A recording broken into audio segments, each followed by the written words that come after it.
करते थे, तो हम याजक हैं और हमारा महायाजक प्रभु यीशु है जो बलिदान चढ़ाता था। लेकिन बलि और बलिदान दोनों ही प्रभु यीशु मसीह है। वो खुद बलि बना है ना, मेमना परमेश्वर का मेमना उसका नाम है। एक नाम प्रभु यीशु मसीह का परमेश्वर का मेमना है। पुराने जमाने में खून के बदले, हमारे शरीर में खून है ना, तो हमने पाप किया तो हमको अपना खून बहाना है, तो खून के बदले हमको खून देना है, तो वो खून प्रभु यीशु मसीह ने दिया। निर्दोष और निष्पाप मेमने का, एक मेमने को वध किया जाता था पुराने नियम में। हर साल पूरा इज़राइल जमा होता था और मेमनों को काटते थे और उनका लहू चढ़ाते थे। एक साल में माफी मिल जाती थी पापों की। लेकिन ये परमेश्वर का मेमना जब आया प्रभु यीशु, उसने एक ही बार बलिदान दिया और अनंत काल के फॉरएवर हमको हर साल देने के लिए केवल स्मरण करना है, उसका लहू पीना, उसका मांस खाना है।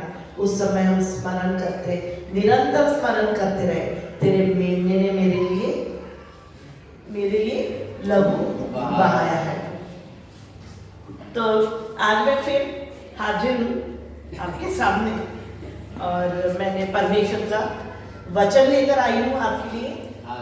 और जब परमेश्वर, बाइबल हमें कहती है कि मनुष्य से इतना प्यार किया है, तो मनुष्य से परमेश्वर बहुत प्यार करता है। आपको लगता है कि परमेश्वर टेररिस्ट से प्यार करता है? टेररिस्ट से करता है? टेररिज्म से नफरत करता है, टेररिस्ट लोगों से भी प्यार करता है। परमेश्वर आपसे प्यार करता है। आपने हाथ उठाए, आपने घुटना टेका, आपके सामने आपकी समस्याएं घुटना टेकेगी, क्योंकि आपने प्रभु यीशु के लिए घुटना टेका। और राजाओं के राजा और प्रभु के प्रभु के सामने आपने हाथ उठाए और अपना घुटना टेका। हम आपको आशीष देते हैं। आपकी हर समस्या में जैसे लाल समुद्र में रास्ता बना, आपके लिए रास्ता बनाए परमेश्वर। जैसा आपने हाथ उठाया और उसके सामने घुटना टेका, आपकी हर समस्या यीशु के नाम में आपके सामने घुटना टेका, यीशु के नाम में। आमीन।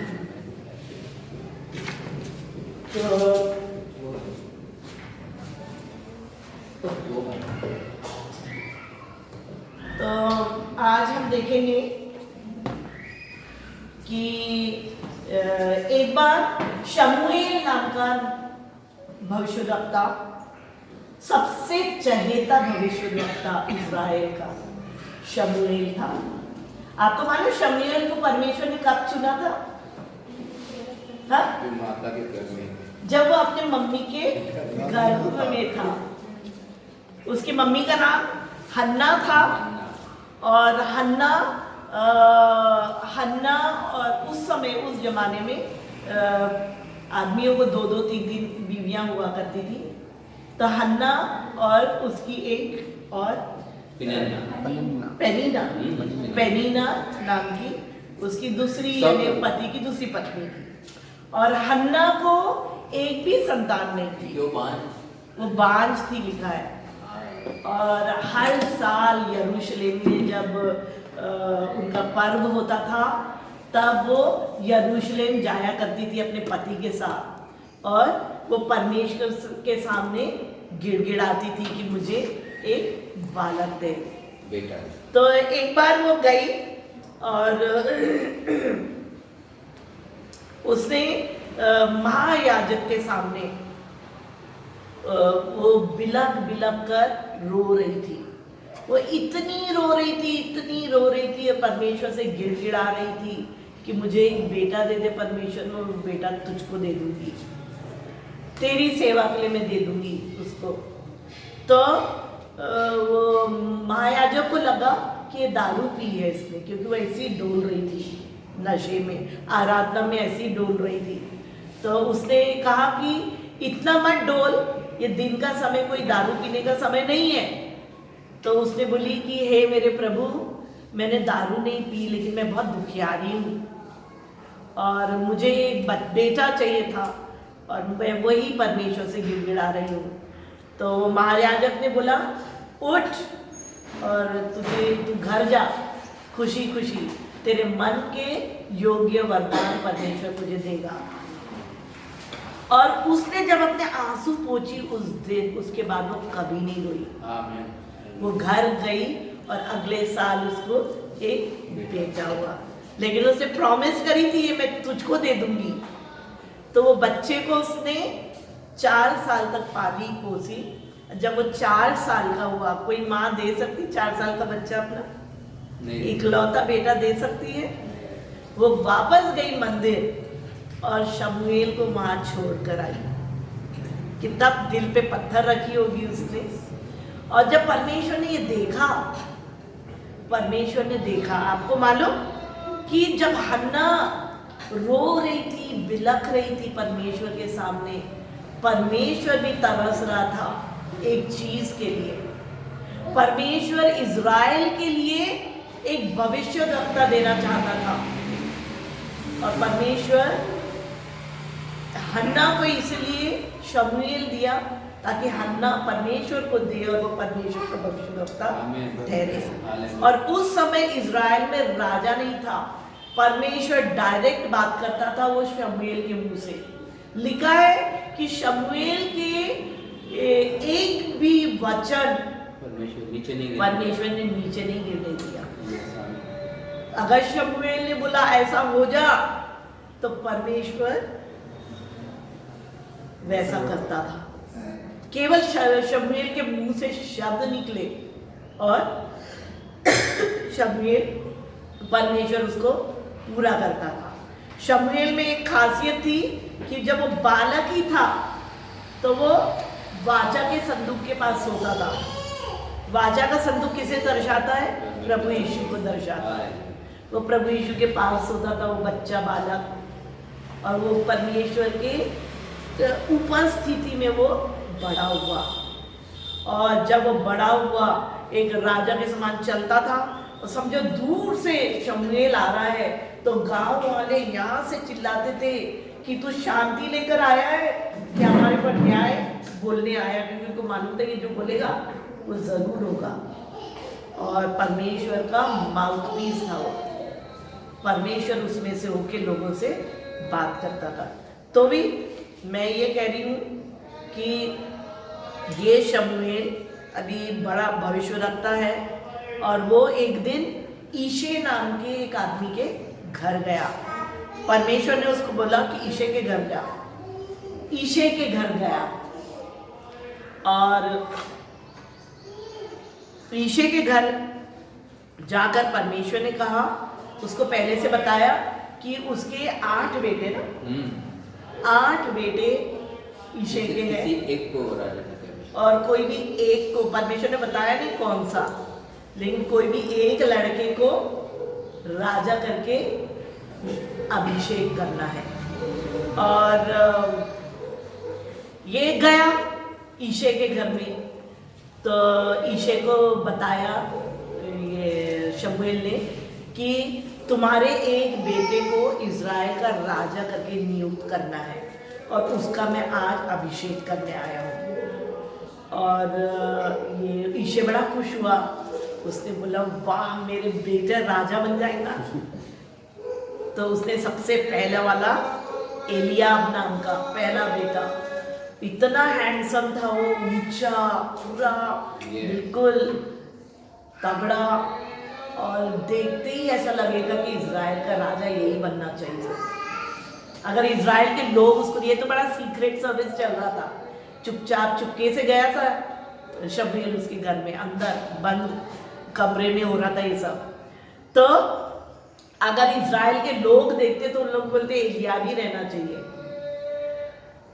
तो उसका बेटा पहले शमूएल के सामने चला, तो शमूएल के मन में भी आया, वो भी मनुष्य था, उसके मन में आया निश्चय यही है इज़राइल का राजा, और मैं इसको अभिषेक करता हूँ। और उसको अभिषेक करने जा रहा था, तब परमेश्वर ने उसको रोका, नहीं नहीं नहीं, ये नहीं है, मैंने इसको रिजेक्ट कर दिया, आई हैव रिफ्यूज्ड हिम।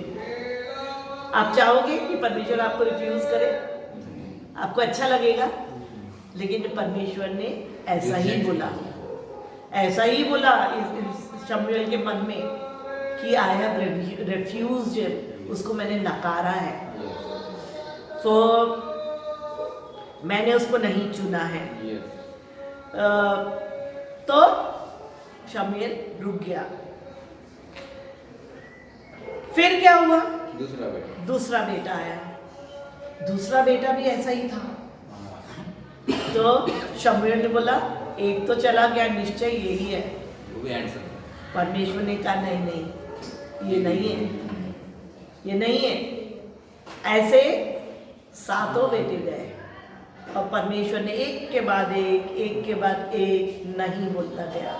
मैंने इनको रिफ्यूज कर दिया, मैंने इनको नहीं चुना, मैंने इनको रिजेक्ट कर दिया। और क्या कमी थी? वो लोग योद्धा थे, बड़े बड़े योद्धा थे उन लोग, ईशै के बेटे, और इनको नकार दिया परमेश्वर ने। दिखने में सुंदर थे, योद्धा थे और राज्य अच्छे से चला सकते थे, परमेश्वर ने रिजेक्ट कर दिया। सब बेटे चले गए सामने से। तो ये बोलने लगा कि अरे मैं गलत जगह तो नहीं आ गया, परमेश्वर ने किसी और के घर में तो नहीं भेजा मेरे को, ये तो सभी नकार दिया परमेश्वर ने। तो शमूएल ने पूछा कि इतने ही बेटे हैं तुम्हारे? तो ईशै ने बोला कि नहीं नहीं, एक और है, वो भेड़ बकरी चराता है। तो कहाँ है वो? तो वो जंगल में है। अरे जल्दी बुलाओ उसको, मेरे पास समय नहीं है। तो इन लोग गए और किसको बुलाकर लाए? दाऊद को बुलाकर लाए। इन लोग तो नहा धो के तैयार थे, मेकअप भी करके तैयार थे, देखिए सूटेड बूटेड थे इन लोग, इत्र वगैरह लगाकर, और परमेश्वर ने रिजेक्ट कर दिया। अब ये लड़का जंगल से आएगा, कब आएगा, कब तैयार होगा? शमूएल ने बोला मेरे पास समय नहीं है, उसको वैसा ही लेकर आओ। और जैसा वो अंदर आया, वो नाता था और उसकी लाली झलकती थी, यानी वो इतना नादान, 5.5 फुट का था, इज़राइल का होने वाला राजा सबसे छोटा। और वो जंगल से आया तो गंदा था, डस्टी था, पसीने से तर था और नहाया धोया भी नहीं था। और लिखा है कि उसकी लाली झलक रही थी, इतना नादान सा था वो, यानी कोई एक्सपीरियंस नहीं, कोई ये नहीं।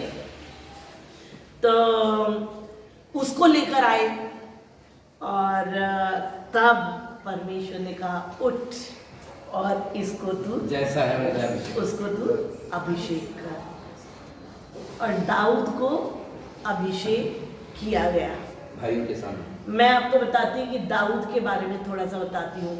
उसको भेड़ बकरी चराने के लिए पिताजी हमेशा भेजते थे और ये जंगल में जाता था। एक बच्चा, सबसे छोटा वाला बेटा आप जंगल में भेजोगे भेड़ बकरी चराने, उसको बोलेंगे पास में ही जाना, ज़्यादा दूर मत जाना। देख हम बोलते ना अच्छे से गाड़ी चलाना, देख मैं तो इसको साइकिल नहीं चलाने देती आज मुझे वो हिलाता क्यों नहीं चलाने दिए। केलम को तो चलाने दिए, मेरे को चलाने नहीं दिए। तब मैं उसको स्कूल में नहीं जाने देते, तो बहुत ही प्यारा था, तो वो और चिढ़ता, गुस्सा होता मेरे ऊपर कि आपने बहुत कुछ रोके मेरे जीवन में। लेकिन ये बच्चे को जंगल में पिताजी भेजता था। जंगल में क्या रहता है बोलो बच्चे लोग? शेर रहता है। और कौन रहता है मना? जंगल में भालू रहता है। और ये छोटा दाऊद वहां पर जाता था चराने के लिए अपनी भेड़ बकरियां, और निश्चय भालू आता था और निश्चय शेर आता था। तो ये दाऊद क्या किया करता था? दाऊद, दुनिया उसको नहीं देखती थी, दाऊद उसको, उसके घर के लोग भी उसको नीचा देखते थे। इसलिए तो पिताजी ने उसको नहीं बुलाया, कि पिताजी को लगा ये छोटा है, इनएक्सपीरियंस्ड है, लायक नहीं है, और दिखने में भी तो नाटा है और सुंदर तो था लेकिन नाटा था, और ये क्या पूरे देश को चलाएगा, तो उसको बुलाया नहीं। लेकिन जंगल में एकांत में किसकी नजर उसके ऊपर पड़ती थी? परमेश्वर की नजर उस पर पड़ती थी। क्या आप अपने आप को अकेला समझते हैं? आप नहीं समझ? अच्छा, वेरी गुड। अगर समझते हैं, आपको लगता है कि मेरा कोई औहदा नहीं है, आपको कोई देख रहा है, किसी की नजर आपके ऊपर लगी है, और वो है हमारा प्रभु यीशु मसीह। तो ये बच्चा जाता था और उधर पे बैठ के उसको ये टैलेंट था बाजा बजाने का, तो अपना बाजा बराबर जंगल में ले जाता था और वो कोई सिनेमा के गाने नहीं बजाता था, लेकिन वहां वो आराधना करता था। ये नदियाँ, ये चांद, ये सितारे, ये पर्वत, ये फूल, ये पक्षी, ये क्यों गाते हैं? परमेश्वर जरूर ये तेरी महिमा करते हैं। मैं भी तेरी महिमा करता हूँ। वो बजाता था और महिमा करता था और आराधना करता था। हो सकता वो घुटने टेकता था, और कई बार उसने अपने गानों में इतनी बड़ी बड़ी भविष्यवाणी कर दी जो उसको भी नहीं समझता था रहना होगा। वो प्रभु यीशु मसीह के आगमन की, प्रभु यीशु मसीह पिता से जो बात कर रहा है उसकी, यानी कितना कुछ बोल दिया, शायद उसको भी नहीं समझता था। फिर ये बजाता था, इतना मशगूल हो जाता था। उस बीच में यदि कोई शेर आ जाए तो बजाते बजाते वो शेर का जबड़ा फाड़ देता था। एक बार भालू ने उसके बकरी को उठा के लेके गया, तो भालू का पीछा करके उसने भालू को अपने ऐसे हाथों में दबाकर उसको गला घोट दिया। तो ये आराधक शेर और चीता और भालू को भी नहीं डरता था, और परमेश्वर मानो उसके भेड़ बकरियों की रखवाली करता था। और परमेश्वर हो सकता कि वहां पर उतर आता हो और दाऊद के साथ नाचता हो, क्योंकि गॉड वॉज एंजॉइंग परमेश्वर उसकी उपस्थिति। हम परमेश्वर की उपस्थिति में आनंद उठाते हैं, परमेश्वर उसकी उपस्थिति में आनंद उठा रहा था, क्योंकि लेटर ऑन परमेश्वर ने गवाही दिया कि मुझे अपने मन के अनुसार, यदि आपके मन के अनुसार कोई व्यक्ति है तो आप उसके साथ ज्यादा से ज्यादा रहना चाहोगे, है ना? एक बच्चा देखना माँ की गोद नहीं छोड़ता, माँ को पकड़ के रखता, क्योंकि उसको लगता है यही मेरे सबसे करीब है, यही मेरी दुनिया यही है, तो सबसे ज्यादा उसको। तो जिस किसी की संगति आपको अच्छी लगती है, आप ज्यादा से ज्यादा, इससे ज्यादा दारू पीने वाले लोग सोबर लोगों के साथ कम रहते हैं। उनको दारू पीने वालों की संगीत बहुत अच्छी लगती है, क्योंकि उनको लगता है कि हम मौसेरे भाई हैं। हाँ, लेकिन मैं कंडेम नहीं कर रही। हम यानी हमको यदि कोई समझ सकता है तो ये भी समझ सकता है कि घर जाओ तो गालियाँ मिलती है, तो यही मेरा यार है, यही मुझे समझ सकता है, तो उनको ये कुछ नहीं बोलता, ये मेरे साथ एंजॉय करता है। तो इन द सेम वे हमको जिनकी संगति अच्छी लगती है हम उन्हीं के साथ रहना चाहेंगे।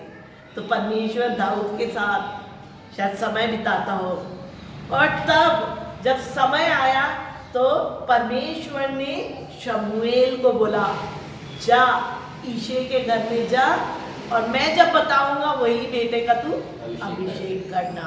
और दाऊद का, परमेश्वर के चहेते दाऊद का अभिषेक किया गया। देखो, दाऊद परफेक्ट था? नहीं, नो वे, दाऊद परफेक्ट नहीं था, उससे गलतियां हुई, लेकिन तो भी परमेश्वर कहता मेरे मन के अनुसार, क्योंकि गलतियां तो होती है, लेकिन तो भी निरंतर परमेश्वर उसके दिल में वास कर रहा था, निरंतर। और परमेश्वर, उसका हृदय आराधना से भरा हुआ था। समय मिला उसको, he was enjoying tending the sheep, वो भेड़ बकरियां चराने में आनंद लेता था, क्योंकि वो उसको समय मिलता था आराधना करने के लिए। और वो परमेश्वर उसको, वो पोएट था, वो सिंगर था, वो शायर था, वो योद्धा था, वो अकलमंद था, वो सिंगर था, वो मल्टी टैलेंटेड मनुष्य था। और अपने पूरे टैलेंट्स उसने परमेश्वर के कदमों पे रख दिया। तो जब दुश्मन शैतान शेर के रूप में आया, उसका जबड़ा उसने फाड़ दिया, भालू के रूप में आया, उसका गला घोट दिया उसने। और ये है परमेश्वर की चॉइस। तो परमेश्वर ने शमूएल को क्या बोला? आपको क्या लगता है कि परमेश्वर ने क्या देखा? उसके हृदय परमेश्वर ने क्या देखा? क्या देख रहा था परमेश्वर? क्या देख रहा था? हाँ? बोलो। हृदय को। परमेश्वर हृदय को देख रहा था। एलियाब आया तो शायद उसने शो ऑफ किया कि देखो मैं ही हूं योग्य। और यदि उसके मन में घमंड भी आया होगा अपने लुक्स को लेकर, अपनी ताकत को लेकर, अपनी काबिलियत को लेकर, और उसने बोला रहेगा कि शमूएल मेरे को ही करने वाला है।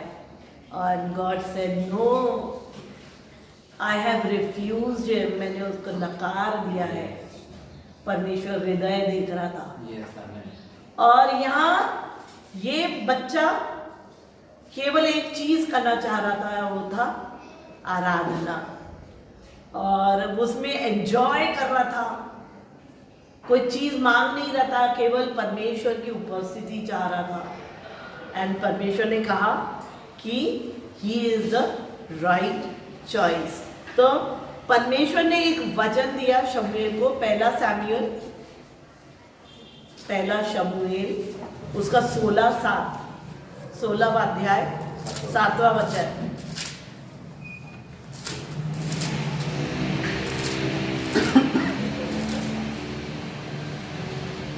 इंग्लिश में एक बार पढ़ लूं।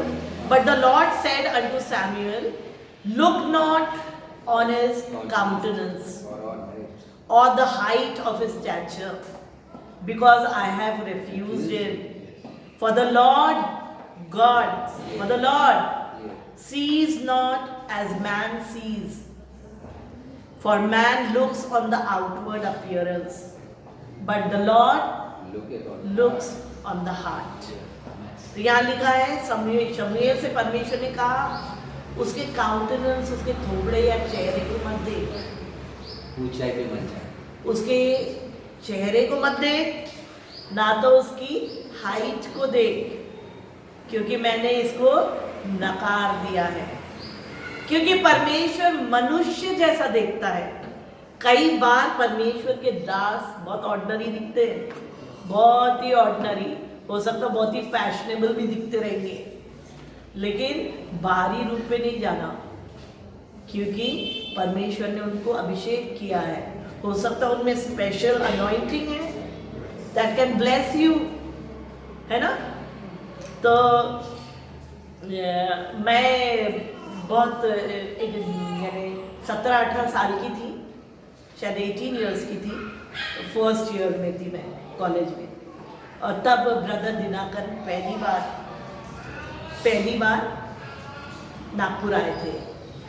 और उनका एक ये था कि प्रिंसिपल कि एक जगह में केवल एक ही बार जाते थे, एक सिटी में केवल एक ही बार जाते थे। और जब भी वो जाते थे तो अपने पूरी बहुत बड़ी टीम उनकी, म्यूजिशियंस और गवैये, क्वायर और पूरे वो या फिजिकल अरेंजमेंट करने वाले लोग सब उन्हीं के रहते थे।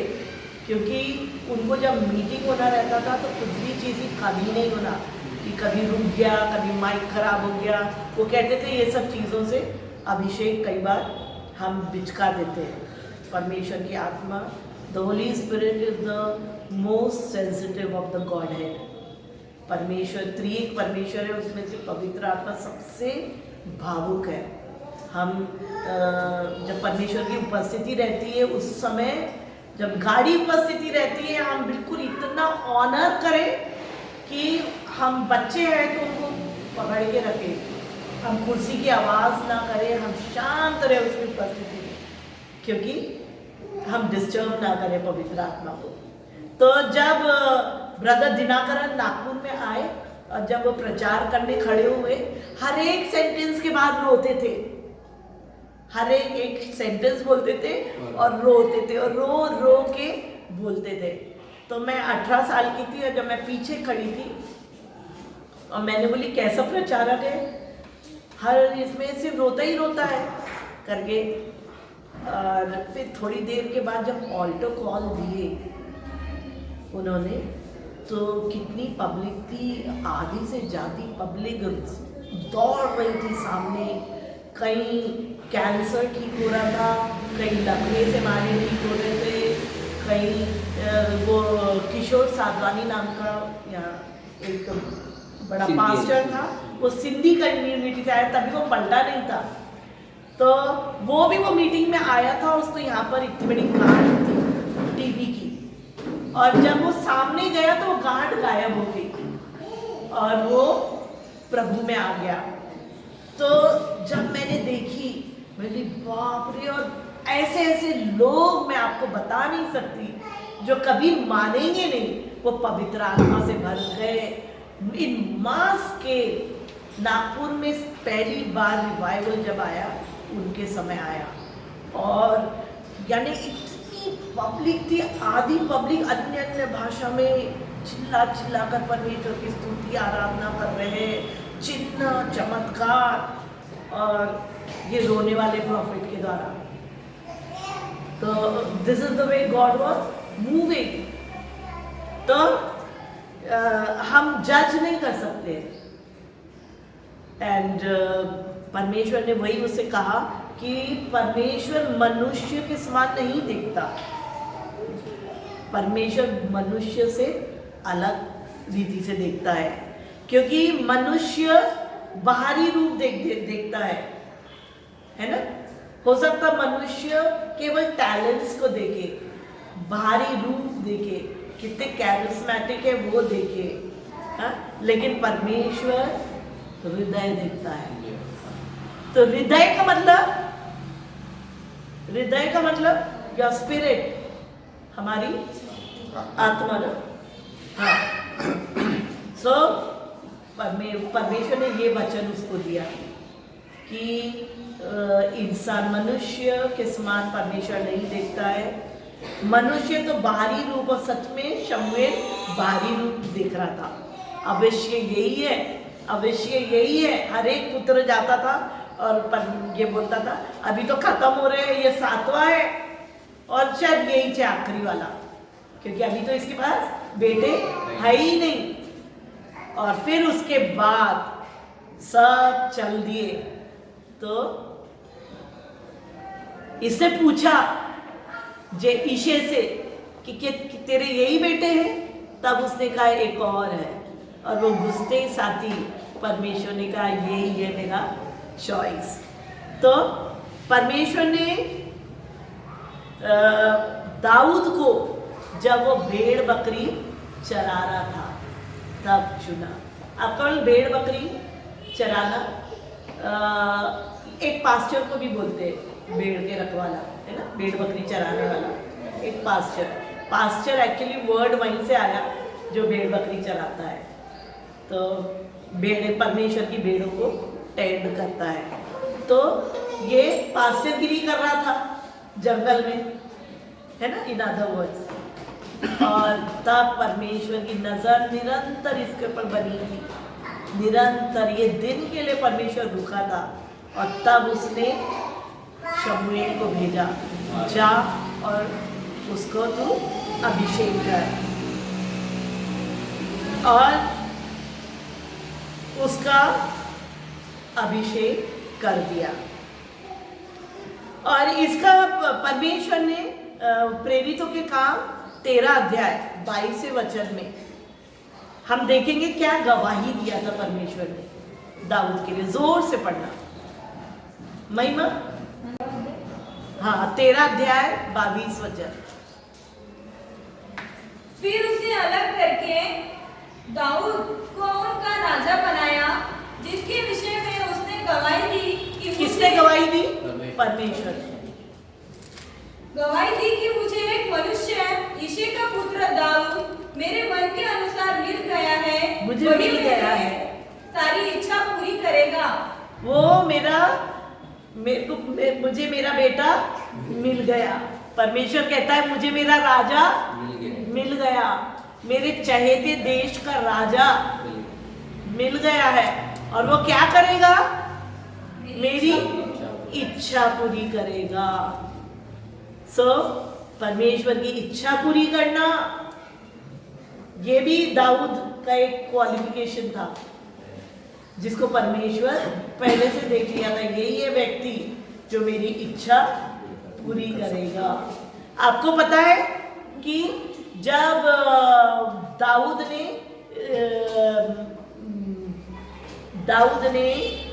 अपना महल बनाया तो अपने महल में बैठा था और दाऊद के मन में क्या आया कि मैं तो यहाँ आराम से बैठा हूँ और इतना आलीशान महल है मेरा, लेकिन मेरे परमेश्वर का क्या?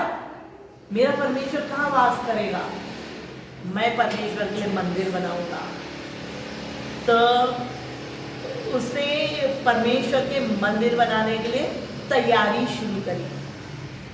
तब परमेश्वर ने एक बहुत प्यारा वचन दाऊद से कहा कि बेटा दाऊद, मैं तेरा घर बनाऊंगा, तू मेरा घर नहीं बनाना, मैं तेरा घर बनाऊंगा। और दाऊद तैयारी कर रहा था परमेश्वर के लिए बड़ा भवन बनाने के लिए। तो दाऊद को परमेश्वर ने कहा कि तू नहीं बनाना, तेरा घर मैं बनाऊंगा। यानी महल तो बन गया था, लेकिन तेरा घर यानी तेरा घराना मैं बनाऊंगा। और परमेश्वर ने उसको आशीष दिया कि तेरे घराने में से हमेशा एक बेटा तेरा राजा बनेगा, हमेशा, and it will not fail. क्या इज़राइल में आज राजा है? है क्या? नहीं है। है क्या राजा? नहीं है, राजा नहीं है। अभी प्राइम मिनिस्टर, प्रेसिडेंट वो है। आपको मालूम कि परमेश्वर ने जब बोला वो जरूर होता है। और प्रभु यीशु मसीह दाऊद के घराने से पैदा हुआ। दाऊद के बेटे का बेटा, बेटे का बेटा, बेटे का बेटा, मेरे साथ 14वीं पीढ़ी में प्रभु यीशु मसीह, यूसुफ जो था वो दाऊद के घराने से आया था। और इवन मरियम भी दाऊद के घराने की थी। मरियम भी दाऊद के घराने की थी और यूसुफ भी दाऊद के घराने का था। और उधर से प्रभु यीशु मसीह जन्म लिया। और प्रभु यीशु मसीह फिर से आने वाला, मैंने आपको बताई हूँ। प्रभु यीशु मसीह फिर से आने वाला है। वो वाला आगमन के बारे में नहीं बोल रही जब हम उठा लिए जाएंगे, वो धरती को टच नहीं करेगा, लेकिन उसके 7 साल एंटी क्राइस्ट रूल करेगा। क्रिस्त विरोधी इस दुनिया पे रूल करने वाला है। और बड़े क्रूर, ऐसी कि दुनिया ने ऐसा राज कभी देख ही नहीं रहेगी। इतना दुष्ट राज होने वाला है क्रिस्त विरोधी का। और वो 7 साल के बाद प्रभु यीशु मसीह आएगा। और इस समय कैसे आएगा? पहले तो एक गरीब गौशाला में जन्म लिया। हाँ, एक गरीब घराने में जन्म लिया था प्रभु यीशु मसीह। गंदी गंदी, जब भी कोई स्त्री को यानी बच्चा होने जा रहा है तो पहले वो जगह साफ रहना चाहिए अस्पताल में, है ना, सब कुछ सैनिटाइज किया जाता है। लेकिन प्रभु यीशु मसीह जब जन्म हो रहा था प्रभु यीशु मसीह का, गोबर और गंदगी पड़ी थी उस जगह में प्रभु यीशु मसीह ने जन्म लिया। इतने यानी इट वाज इतना आसान था प्रभु यीशु मसीह को नकारना। मनुष्य जाति के लिए इतना आसान था कि ये कभी हो ही नहीं सकता मसीहा। ऐसा हमारा प्रभु आया। लेकिन अब जब दूसरी बार आने वाला है, वो कैसा आने वाला है? राजाओं का राजा और प्रभुओं का प्रभु जैसी उसकी आगमन होने वाली है। उसके हाथों में 2धारी तलवार होने वाली है। वो घोड़े, सफेद घोड़े के ऊपर राइड करता हुआ आएगा और कोई उसको इनकार कर ही नहीं सकता कि ये परमेश्वर है। सब देखकर ये हो जाएंगे कि हमने किसको नकारा था। लिखा है कि आज नहीं तो कल हर एक घुटना झुकने वाला है। हम आराधना में घुटना झुका रहे हैं, लेकिन आगे चल के बिलक बिलक कर लोग रोएंगे कि हमको माफ कर दे, और तभी खत्म हो चुका रहेगा समय, और हमारा राजाओं का राजा आने वाला और 1000 साल के लिए राज करने वाला है। कहाँ बैठने वाला है वो?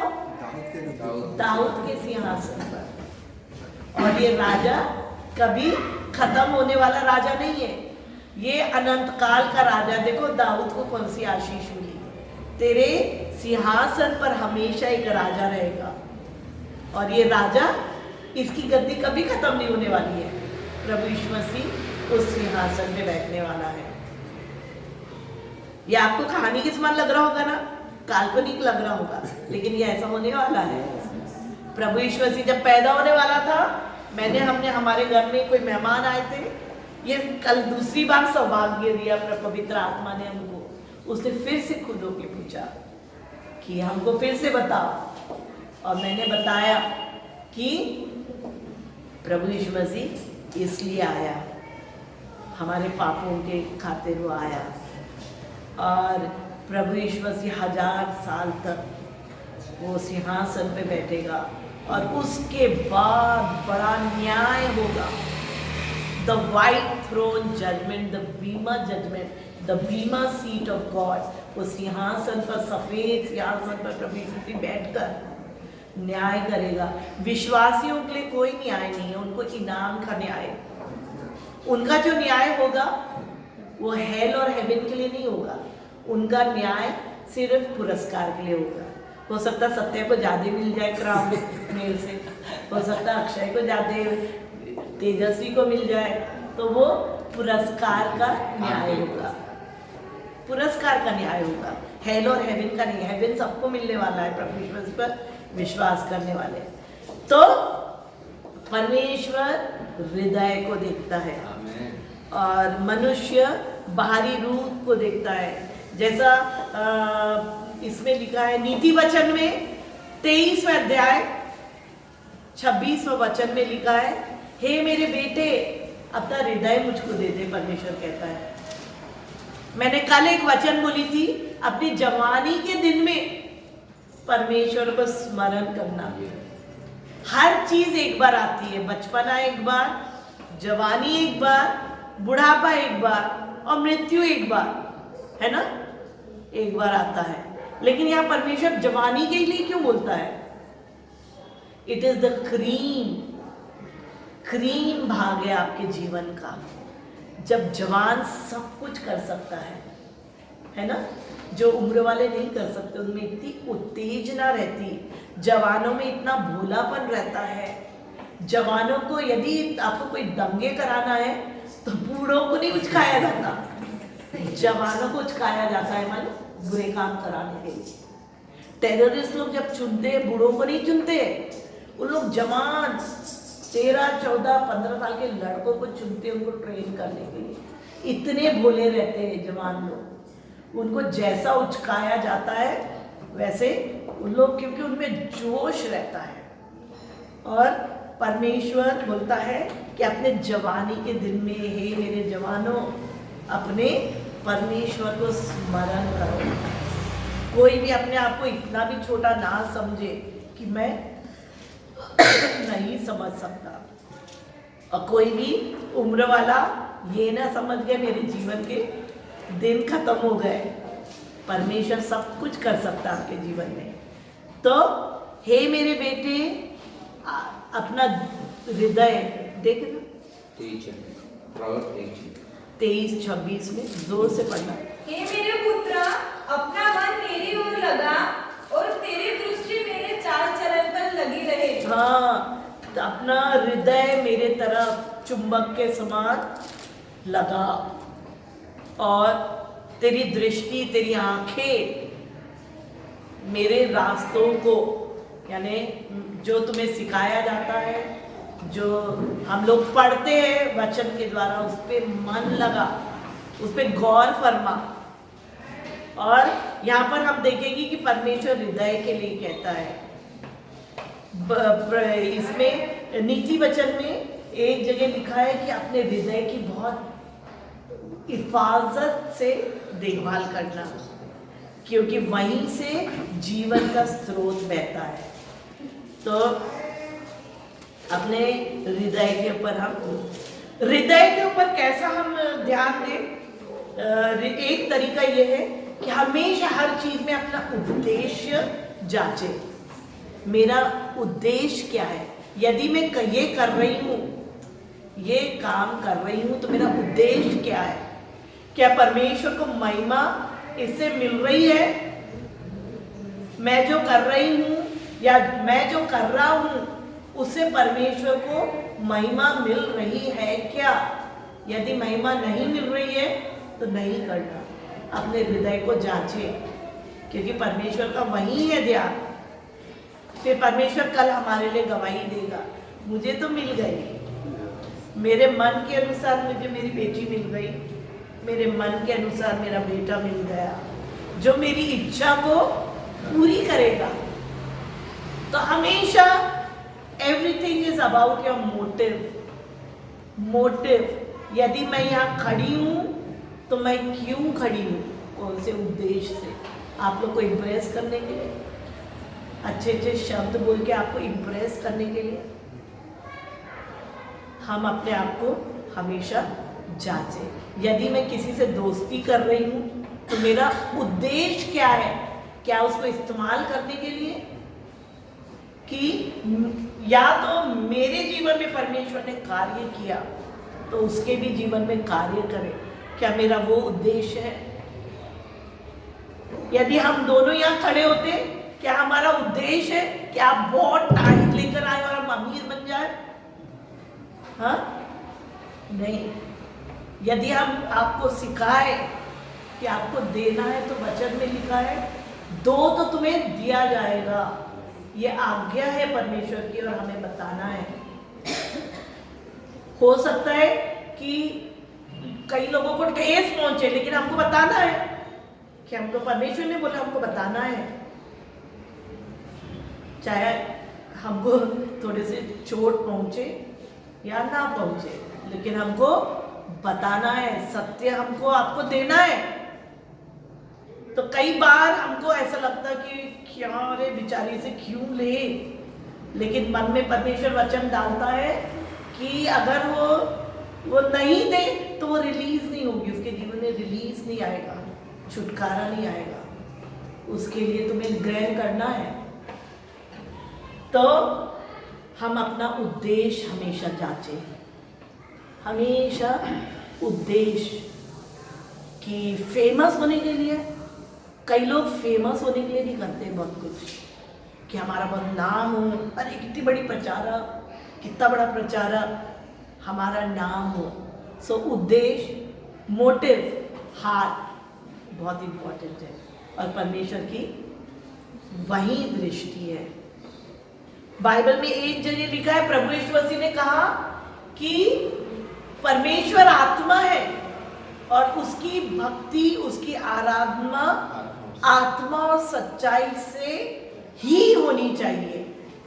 मस्ट वर्शिप लिखा है, मस्ट यानी कंपल्सरी। अगर हमको वर्शिप करना है तो आत्मा और सच्चाई से करें। ऐसो ही को परमेश्वर ढूंढ रहा है, आप और मुझको ढूंढ रहा है परमेश्वर। आपके हृदय को, मेरे हृदय को ढूंढ रहा है। कब आराधना का हृदय मुझे मिलेगा, कब मैं इसके हृदय में आऊंगा and show my self powerful on his behalf. आपके और मेरे जीवन में परमेश्वर सामर्थ्य साबित करने मांग रहा है अपने आप को, लेकिन वो बिना आराधना के पॉसिबल नहीं है, क्योंकि ये परमेश्वर का बेटा दाऊद एक आराधक था। तो परमेश्वर ने मौका देखा, यही है, इसके साथ अनंत काल की मैं वाचा बांध लेता हूं कि तेरा सिंहासन कभी खाली नहीं रहेगा। ऐसा राजा बैठेगा जिसके राज का कोई अंत ही नहीं होगा। और वो दाऊद को चुना और वो आराधक था। The greatest qualification of David was a heart filled with worship. And this, ये बच्चे को, जैसी मैं आज बता रही हूँ, ये दाऊद को किसी ने प्रचार नहीं किया था। वो स्वेच्छा से जंगल में जाता था, उसके पिताजी को मारना पीटना भी नहीं पड़ता था, स्वेच्छा से जाता था। यहाँ तक नौबत आई कि उसका पिताजी उसको राजा होने से भी वंचित कर दे रहा था, लेकिन परमेश्वर ऐसा होने नहीं दिया। परमेश्वर ने ऐसा होने ही नहीं दिया। उसने स्टैंप लगा दिया उसके ऊपर, यही है मेरा राजा, और इसके घराने से मैं पैदा होऊंगा और इसी का सिंहासन हमेशा के लिए स्टैब्लिश करूंगा मैं। परमेश्वर को लाख लाख धन्यवाद दो कि दाऊद का नाम तो बाइबल में है, लेकिन हमारा भी नाम जीवन की पुस्तक में तो लिखा गया है। लेकिन हम आइए हम एक आराधक बनकर परमेश्वर के चहेते बन जाए उसके मन के अनुसार, क्योंकि एक दिन आने वाला है, न्याय का दिन, पुरस्कार का दिन आप और मेरे लिए। पुरस्कार के दिन बोलेगा, अरे यही है सत्या, ये मेरा बेटा, ये आराधक, मेरी हमेशा नजर इसके ऊपर थी। उस समय दे सकता परमेश्वर गवाही हमारे लिए, है ना? परमेश्वर का लाख लाख धन्यवाद। हालेलुया।